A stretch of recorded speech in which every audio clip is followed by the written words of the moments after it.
Hey guys, hello, नमस्ते, सत श्री अकाल, आदाब, welcome back to my YouTube channel. So guys, आज के इस वीडियो में मैं आपके साथ में मेरी जो पूरी ट्रिप थी उसका एक्सपीरियंस शेयर करने वाला हूं, जिसमें हम लोग कवर करेंगे रोड कंडीशंस, मैंने कौन सा रूट लिया यहाँ से भोपाल से और किन किन होटल्स में मैं स्टे किया उसका रिव्यू, और अगर आप जा रहे हो तो आप किन होटल्स को अवॉइड कर सकते हो, किन होटल्स में स्टे कर सकते हो, और पेट्रोल का कॉस्ट कितना लगा, खाने का कितना लगा, स्टे का कितना लगा, वो सब चीज़ें। और पूरी ट्रिप अगर आप प्लान कर रहे हैं तो वहाँ पे कौन कौन सी जगह है जहाँ आप जा सकते हो, वो पूरा आइटनरी डिस्कस करेंगे। कौन कौन सी जगह मैंने एक्सप्लोर करी थी और कौन कौन सी रह गई थी जो कि आप जा सकते हो, तो वो सारी इन्फॉर्मेशन मैं आज आपको इस वीडियो में शेयर करने वाला हूँ। सो गाइस, अगर आप प्लान कर रहे हैं पूरी ट्रिप का जो कि 4 धाम में से एक है, सो या आपके कोई फ्रेंड्स और फैमिली में से कोई जा रहा है पूरी ट्रिप का, तो आप उनको भी ये वीडियो शेयर कर सकते हैं। आई होप ये वीडियो आपके लिए यूजफुल और इन्फॉर्मेटिव रहेगा। तो बिना टाइम वेस्ट करे गाइस, वीडियो स्टार्ट करते हैं।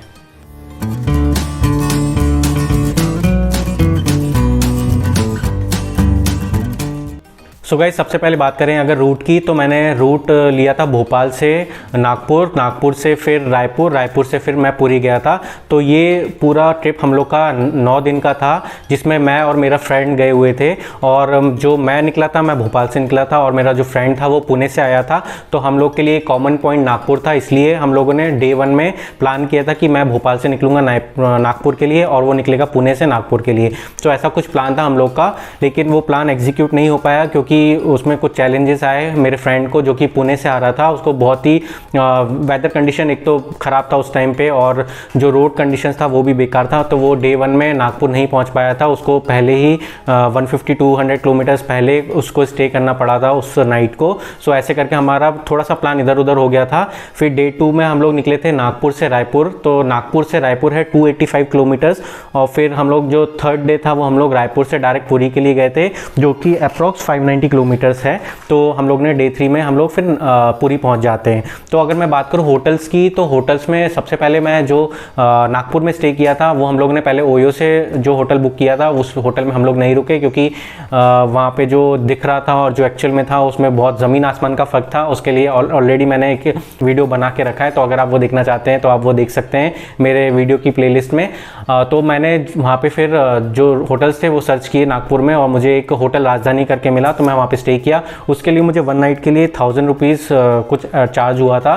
That was a non AC room, but parking वगैरह अच्छा था और होटल अच्छे लोकेशन पे था, इसलिए मैंने वो ले लिया। वैसे 1000 रुपीज़ थोड़ा सा कॉस्टली था, बट मैं ऑन द स्पॉट गया था बुकिंग करने के लिए, इसलिए, और मेरे पास ज़्यादा टाइम भी नहीं था घूमने फिरने का, इसलिए मैंने वही होटल्स ले लिया था और वहाँ पे मैं नागपुर में स्टे किया। फिर नेक्स्ट डे हम लोग नागपुर से रायपुर के लिए निकले, विच इज़ अप्रॉक्स 285, जैसे मैंने आपको बताया। फिर हम लोग रायपुर में अगेन हम लोगों ने एक ओयो की प्रॉपर्टी ली थी, बट वो भी कुछ ज़्यादा खास नहीं थी, उसका भी बहुत गंदा एक्सपीरियंस था। तो फिर हम लोग वहाँ स्टे किए, उसका आई थिंक 700 पर नाइट का कुछ चार्ज था, तो वहाँ पे हम लोग स्टे करें। फिर नेक्स्ट डे हम लोग निकले रायपुर से पुरी। रायपुर से पुरी है 590 किलोमीटर्स, और यहाँ पे जो हम लोग को रोड कंडीशंस मिला वो सबसे पैथेटिक था अभी तक का, क्योंकि जो कटक हाईवे है वहाँ का काम चल रहा है। हम लोग गलत टाइम पे गलत जगह थे, नाइट में पहुँचे, नाइट में कटक हाईवे हम लोग क्रॉस कर रहे थे, तो वो ऑलरेडी अंडर कंस्ट्रक्शन था। तो इतना गंदा रूट और पॉट होल्स वगैरह, पूरा डस्ट वगैरह हो रहा था, तो वो हम लोग का बहुत ही एक बोल सकते हैं बहुत ही गलत डिसीजन था कि हम लोग ने नाइट में वो डिस्टेंस को कवर किया। तो हम लोग फिर ऐसे करके पुरी पहुँचे। पुरी में अगेन हम लोग के साथ में होटल के रिगार्डिंग एक बहुत ही गंदा एक्सपीरियंस था, और उसके लिए भी अगर आप मेरा वीडियो देखना चाहते हैं तो मैंने उसमें बताया है कि क्या इंसिडेंट हुआ था। तो फिर हम लोग वहाँ पे फिर हम लोग ने लोकली सर्च किया, खुद से सर्च किया, और हम लोग को गोल्डन बीच के अपोजिट होटल लारिका जो है वहाँ पे हम लोग को अच्छा लगा सब चीज़ें। और वहाँ पे गाइज मैं आपको ये रिकमेंड करूँगा कि अगर आप बीच के फ्रंट फेसिंग होटल देख रहे हो तो होटल लारिका हाईली रिकमेंडेड है। सबसे बेस्ट पार्ट इस होटल का ये है कि इसमें पार्किंग बहुत अच्छा है, और जो बाकी के होटल्स हैं जो कि बीच फेसिंग है उसमें आपको पार्किंग के लिए ये बोलेंगे कि आप रोड पे पार्क करिए व्हीकल, और फिर नाइट में वो आपको अलाउ करेंगे कि आप होटल के अंदर ला सकते हैं। तो वहाँ पे पार्किंग का इशू बहुत ज़्यादा है जो अदर होटल्स हैं, लेकिन होटल लारिका में पार्किंग का कोई भी इशू नहीं लगा हमको। सो गाइस, दूसरी जो best thing about hotel Larica, वहाँ पे आपको ये है कि वहाँ पे जो प्रॉपर्टी है वो बहुत ही अच्छी है और आपको बहुत ही रीजनेबल रेट में मिल जाएगी। जैसे कि हम लोग 3 नाइट वहाँ पे स्टे किए तो हमको 1600 में पर नाइट के हिसाब से हमको वो रूम मिल गया था। That was a beach facing room. और अगर आप दूसरे होटल्स में आप जाओगे तो आपको 2000, 2500, 3000 ऐसे चार्ज करेंगे, क्योंकि बीच फेसिंग में ऑब्वियसली आपको पता होगा कि प्रॉपर्टी का रेट हाई होता है। लेकिन होटल आरिका में आप बार्गेनिंग कर करके 1600 तक वो मान गए थे, हम लोगों ने उनको करा लिया था पर नाइट के हिसाब से। तो ये कुछ था गाइज रूट, और जो हम लोग कितने दिन हमको लगे पहुंचने में, तो उसके बारे में। सो अब नेक्स्ट पार्ट हम लोग कवर करते हैं अबाउट आइटनरी। सो गाइज अगर मैं आइटनरी की बात करूं तो जैसे कि आप पुरी पहुंच गए हो, तो आप पुरी अगर आप मॉर्निंग में पहुंचते हो तो आप थोड़ा बहुत आराम कर लो, 2-3 घंटे आप रेस्ट कर लो। उसके बाद में आप जाओ जिस पर्पज से आप पुरी आए हो, दैट इज श्री जगन्नाथ जी के दर्शन के लिए। सो आप वहाँ पे चले जाओ।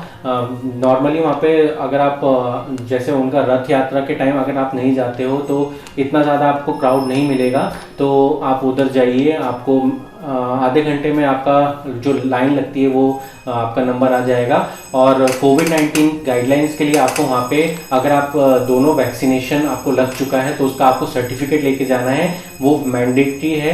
आपको दोनों वैक्सीनेशन के डोज लगे होने चाहिए। अगर आपका एक भी डोज मिसिंग है, आपको नहीं लगा है, तो आपको अलाउ नहीं किया जाएगा अंदर जाने के लिए। इसलिए मेक श्योर कि आपको दोनों डोज लगे हैं तो ही आप वहाँ पे प्लान करिए जाने का। वहाँ पे आपका सर्टिफिकेट चेक होगा, उसके बाद में आपका जो आधार कार्ड है उसकी भी आप कॉपी लेके जाइए, दोनों की फोटोकॉपी करा लीजिए और हार्ड कॉपी लेके जाइए। वहाँ पे आपका चेक होगा, फिर आपको वहाँ एंट्री मिलेगी। गाइज आपके जो बिलोंगिंग्स रहेंगे जैसे कि फ़ोन, कैमरा वगैरह, वो आपको अलाउ नहीं है, मंदिर के अंदर अलाउ नहीं है। उसके लिए उन लोगों ने काउंटर बना के रखे हुए हैं, जहाँ आप एंटर करोगे वहीं पे काउंटर्स हैं जहाँ आप अपने फ़ोन और जो भी बिलोंगिंग्स आपके बैग्स वगैरह वहाँ पे आप रख सकते हैं। That is free of cost, तो वहाँ पे कोई चार्ज नहीं करते हैं। मंदिर में अगर आप रखवाते हो, अगर आप बाहर किसी शॉप में रखवाओगे तो they may charge you some extra amount, but अगर आप मंदिर में रखवाते हो तो आपको कोई चार्ज नहीं लगेगा और वो बहुत सेफ एंड साउंड आपको रखते हैं आपके बिलोंगिंग्स सारे। तो फिर आप दर्शन करके, दर्शन गाइज मतलब एक आपको एक अलग ही फीलिंग रहेगा कि जगन्नाथ जी के दर्शन के बाद में। और वहाँ पे एक हर दिन वहाँ पे जो फ्लैग चेंज होता है गाइज, तो वो मोमेंट मिस मत करिए, वो एक अलग ही मोमेंट होता है। तो वो ज़रूर आप एक्सपीरियंस करिए वो मोमेंट को, जब वो फ्लैग चेंज करते हैं तो वो ज़रूर आप एक्सपीरियंस करिए। मैं हाईली रिकमेंड करूँगा उसके लिए। फिर आपको ऐसे करके 1-2 घंटे आप मंदिर में घूमिए और जो प्रसाद वगैरह है वहाँ पे वो भी टेस्ट करिए। बहुत ही टेस्टी रहता है और बहुत ही देखने लायक है, वो कैसे क्या बनाते हैं, तो वो सब चीज़ देखने लायक है। तो अच्छे से आप उसको पूरा घूमिए, 1-1.5 घंटा आराम से टाइम दीजिए मंदिर के अंदर। सो गाइस ऐसे करके आप फिर दर्शन करके आते हैं तो फिर आप शाम को आप जा सकते हैं गोल्डन बीच एक्सप्लोर करने के लिए। गोल्डन बीच में नाइट में काफ़ी हैपनिंग लगता है, क्योंकि जो सारे शॉप्स हैं, जो भी वहाँ के शॉप्स, बीच के शॉप्स हैं, वो रात में ओपन होते हैं। तो आप वहाँ पे एक एक्सपीरियंस कर सकते हैं। और अगर आपको स्ट्रीट फूड्स वगैरह आप इंजॉय करना चाहते हैं तो वहाँ पे स्ट्रीट फूड्स के बहुत ज़्यादा ऑप्शंस हैं, तो आप वो स्ट्रीट फूड्स इंजॉय कर सकते हैं। बीच पे आराम से चिल कर सकते हैं, रेस्ट कर सकते हैं, घूम सकते हैं और फिर आप वापस आ जाइए होटल। आप नेक्स्ट डे चली जाइए Chilika lake. Chilika lake is like a biggest lake in India, तो ये सबसे बिगेस्ट लेक है। और यहाँ पे आपको डॉल्फिन पॉइंट पे लेके जाते हैं बोट से, उसका भी अलग अलग चार्जेस है, वो आप एक्सप्लोर कर सकते हैं। सो गाइज जो आपका होटल रहेगा पुरी से आपको जो चिलिका लेक है वो अप्रॉक्स 120 किलोमीटर्स है वन साइड, तो आपको ये 200-250 के अप्रॉक्स पड़ जाएगा आना जाना। तो आप एक सेपरेट दिन इसके लिए रखिए चिलिका लेक के लिए। आपको आते आते अगर आप सुबह निकलते हो जैसे 8-9 बजे, तो आपको आराम से 5-6 आराम से बज जाएगा शाम का। तो आप और इतना ज़्यादा मतलब आप थक जाओगे, तो फिर उस दिन आप बस चिलिका लेक का ही प्लान करो, बाकी आप फिर शाम को वापस से गोल्डन बीच को और एक्सप्लोर कर सकते हो और कुछ सिटी का जो पार्ट है गोल्डन बीच के आसपास वो आप एक्सप्लोर कर सकते हो। सो गाइस डे 3 में आप फिर निकलिए भुवनेश्वर के लिए। भुवनेश्वर पुरी से 60 किलोमीटर्स है, तो सारे पॉइंट्स देखने को मिलेंगे जैसे कि लिंगराज टेम्पल, केदारगौरी, मुक्तेश्वर, सिद्धेश्वर। तो ये चारों टेम्पल आसपास ही हैं, विदिन 2 किलोमीटर्स की रेंज में आपको ये चारों टेम्पल कवर हो जाएंगे। तो आप डे 3 मॉर्निंग में निकलिए, 8-9 बजे करीब निकल जाइए और ये चारों टेम्पल कवर कर लीजिए। ये आपको हार्डली 2 घंटे लगेगा इन चारों टेम्पल को कवर करने के लिए। Lingaraj temple guys again it's a very beautiful temple, जो कि ये सबसे ओल्डेस्ट टेम्पल है उड़ीसा का। तो ये आप ज़रूर देखिए, एक्सपीरियंस करिए वहाँ का जो आर्कियोलॉजिकल है और जो हिस्टोरिकल जैसे उनको बनाया गया है मंदिर को, वो आप एक्सप्लोर करिए। और फिर आप ये चारों टेम्पल कवर करने के बाद में आप चले जाइए कोणार्क टेम्पल। कोणार्क टेम्पल आपको इन टेम्पल से 58 किलोमीटर के डिस्टेंस पे पड़ेगा। तो बट मेक श्योर कि आप 4 बजे से पहले कोणार्क टेम्पल पहुंच जाएं, क्योंकि जो टिकट है वो 4 बजे के बाद मिलना बंद हो जाता है। तो मेक श्योर कीजिए कि आप कोणार्क टेम्पल 4 बजे के पहले पहुंचे टिकट लेने। उसके बाद में कोणार्क टेम्पल, सन टेम्पल का एक हिस्ट्री जो वो तो अलग ही वर्ड्स में उसको डिस्क्राइब नहीं कर सकते। वो जो एक्सपीरियंस है सामने से देखने का, आप लोग को बहुत लोग बोलेंगे कि आपको कुछ नहीं है वहाँ पे देखने लायक, आप क्यों जा रहे हो, टाइम वेस्ट कर रहे हो। But guys trust me, mark my words, ये बहुत ही एक अलग ही एक्सपीरियंस रहेगा आपको कोणार्क टेम्पल का। तो आप ज़रूर जाइए, इसको देखिए, इसकी हिस्ट्री को फील करिए, और हो सके तो आप एक गाइड कर लीजिए, क्योंकि वहाँ का जो हिस्ट्री है वो खुद में एक अलग ही चीज़ है। आप उसका हिस्ट्री जैसे आपको पता चलेगा, उसके बारे में आपको पता चलेगा, तो आपको उसको देखने का एक अलग ही मज़ा आएगा। तो या तो आप खुद से रिसर्च कर लीजिए कोणार्क टेम्पल के बारे में। मैंने भी अपने वीडियो में कुछ इन्फॉर्मेशन शेयर किया था जो कि मुझे पता था, बेसिक इन्फॉर्मेशन मैंने शेयर किया था। तो अगर आप चाहें तो वो भी आप मेरी प्लेलिस्ट में देख सकते हैं। तो गाइस फिर आप कोणार्क टेम्पल के बाद में इवनिंग में जाइए चंद्रभागा बीच।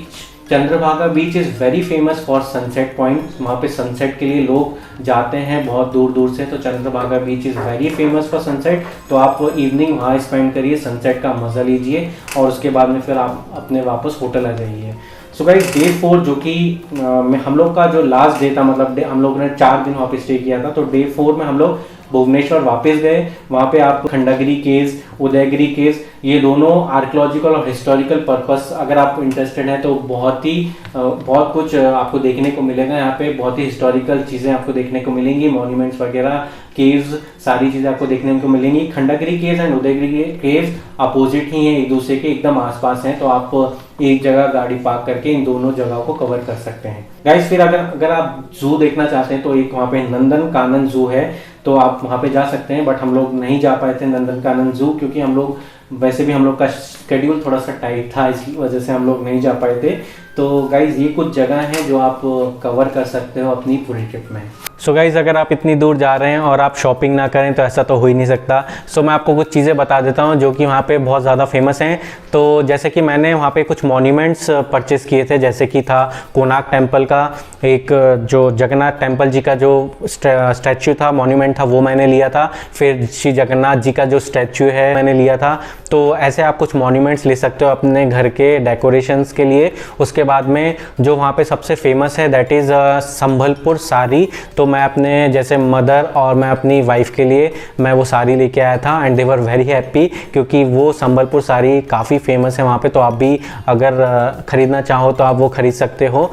आपको मतलब थोड़ा सा बार्गेनिंग करना पड़ेगा, क्योंकि वहाँ पे मैंने देखा कि बार्गेनिंग बहुत ज़्यादा होती है, तो आप बार्गेनिंग ज़रूर करिए। उसके बाद में अगर मैं खाने पीने की बात करूँ तो वहाँ पे एक स्वीट है जो कि है khaja, that is very famous there. तो गाइज उसको भी ज़रूर आप टेस्ट करिएगा, क्योंकि वो बहुत ही अच्छी होती है टेस्ट में, और आई वुड हाईली रिकमेंड कि वो आप टेस्ट करें ज़रूर।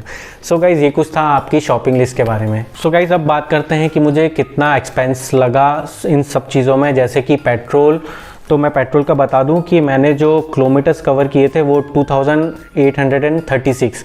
तो ये टोटल किलोमीटर्स मेरे भोपाल से, मतलब पूरी से भोपाल वापस, तो ऐसे मेरा जो 2 वे जर्नी था वो इतने में हुआ। और इसके लिए जो मुझे टोटल पेट्रोल लगा है वो 79 लीटर्स लगा है।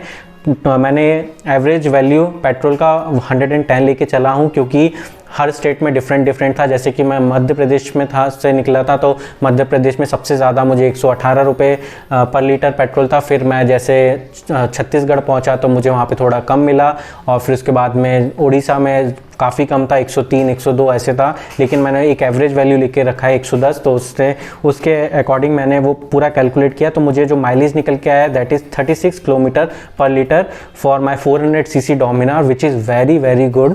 तो ये कुछ एवरेज था। और मुझे जो टोटल कॉस्ट लगा है पेट्रोल का वो लगा है मुझे 8700 का मुझे पेट्रोल कॉस्ट पड़ा है।